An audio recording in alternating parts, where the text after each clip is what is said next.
look at my life, wanna see myself shine on the dance floor, but I won't get it right till it's... Hi there, today's video is about making images transparent for any work you want to use it for. I'm using the Photo CS2.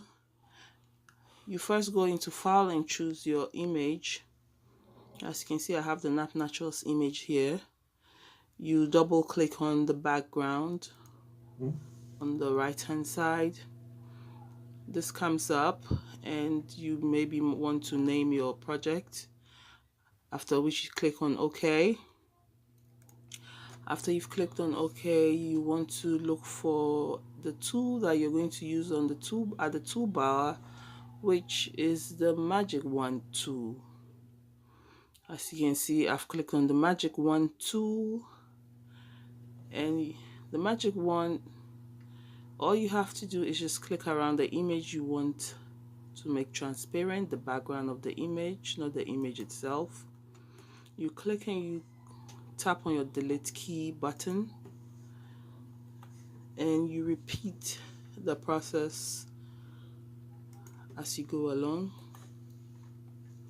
You try and get rid of all those images you don't want at the background, because you want the image to stand on its own. As you can see, the Nap Naturals image, it's a bit funny, so to ensure it's clean and well done, you have to click in all the spaces.